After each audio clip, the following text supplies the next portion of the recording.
You showed up that day? Yeah. Ready for your, what was it called, Cajun chicken? With the cheese and the potato, sitting there thrilled and excited about a day, reading Jackie Collins in one hand, spoon in the other. Disappointed. All blacked out. You didn't have Amanda's number, correct? Correct. It wasn't just day one, it was day two as well. Correct. The fact that you had to leave meant what? What did you end up doing? Going home. And what did you have for lunch? Cheese and ham sandwich with a fizzy drink. A what? A cheese and ham sandwich with a fizzy drink. How much are you suing her for? She says, I shut down my cafe, which is only a cafe, to look for my hamster. You say I lost the opportunity to enjoy an important local amenity. How much do you say that's worth, madam? £20. Oh, but though I saved her £20 by being closed, so I feel like I've saved... How much is one of Jean's jackets? One of Jean's jackets, £4.95. Well, she saved you a bit of money, did she not? Yeah, but that's not the point. It isn't the point. And it's the point that you make. Now, the point is you've opened up, correct? You've got rid of the hamster. Your car is in the process of being repaired. Jean, on the face of this very silly case, you are suing a woman who owns a cafe for £20 for loss of opportunity of the enjoyment of a local amenity. And this, believe it or not, invites a broader legal and consequent philosophical question. What is a community space? Especially in rural areas, and particularly nowadays, in circumstances where publicly owned spaces are closed down.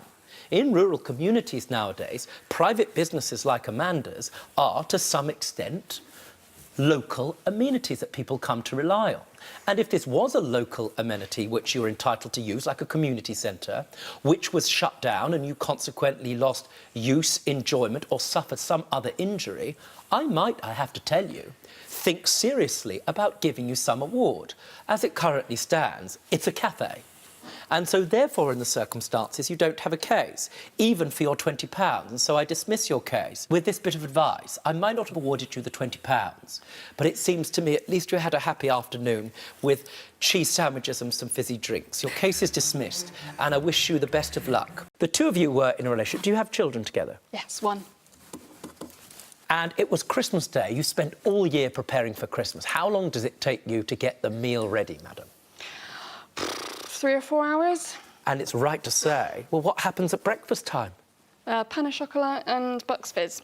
You only got a chocolate croissant and Bucks Fizz on Christmas? Yes, Judge. Did you wake up with a special thrill?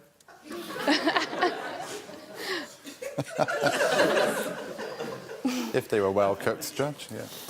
Now, it got to this Christmas a few years ago. You prepared everything just so. The happy memory of Christmas, madam, what happened? Adam ruined it all. At Christmas dinner, everything was laid out. I'd planned Take it it all. in stages. I'd like you to explain it. We've got all the time in the world. Yeah. I'd been busy all day cooking Christmas dinner, and as you know, I've been planning it for months and months and months. It's on the table, the kids are all excited, I'm happy, the turkey looks lovely. And Adam sits on the table. It's like a drop leaf table.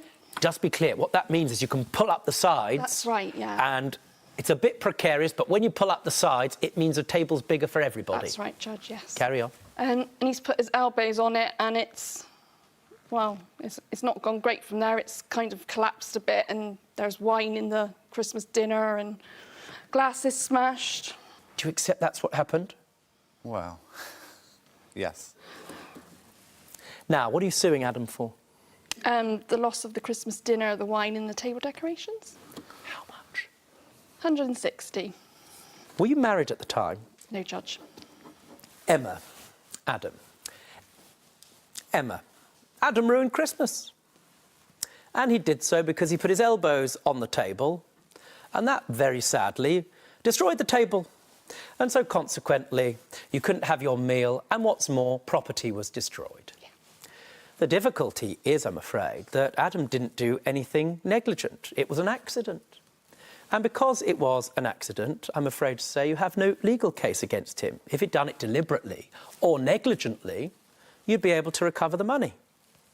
So sadly, I'm afraid, I have to dismiss your case. Thank you, Judge. As the basis of your case, you're expecting your very close group of friends to celebrate what is a very special birthday. It's been planned for a long time.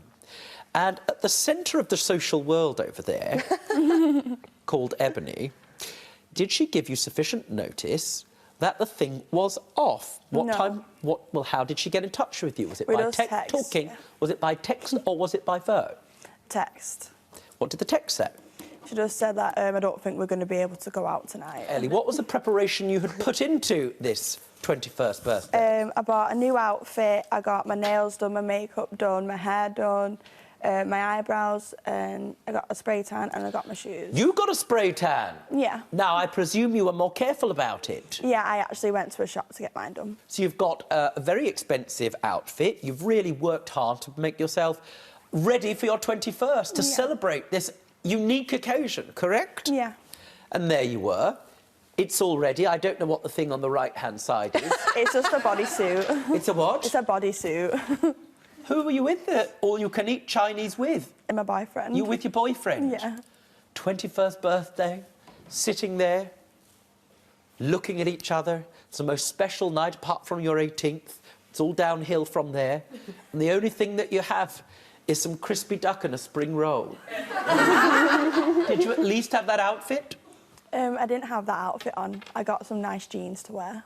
On a scale of 1 to I'd rather have been out having fun with Ebony, where would you place yourself? I would rather be out fun having it. Rather be out. Understood. Now, Ebony, did you feel a little bit bad about all this? Well, I didn't do it on purpose. I can't go out with a face that were all uneven and patchy and horrible. I wouldn't be comfortable and I wouldn't have a good night anyway. So it'd be pointless me going out because I wouldn't have been any fun. Now, I have to tell you, if it were an event such as a concert or something of that kind, there's a possibility that your case might have some legal foundation. It doesn't here for 2 reasons. First of all, because you had no sort of contract of any kind, in which case I would have to dismiss your case. The other reason, madam, is because all of the stuff that you bought, every single bit of it, you can use again. So here's the happy news. Your case is dismissed, but I suspect you're going to have a fun time elsewhere in the future. Good luck to you. Your case is dismissed. Read the instructions, madam. Thank you. So, Milo, do you know what you're here for today? Yeah, because we're buying more money again. Absolutely. Now, you'll recall that 2 weeks after attending my courtroom and with my specific instruction, at some point, you broke what I consider to be clear advice, and 2 weeks on, Brian came round to your house. What was it with? What did he come round to your house with? A couple of pasties. He came round with a couple of pasties. We've been shopping. Do you mean Pasties, Your Honour. Cornish pasties. Cornish pasties? Posh ones.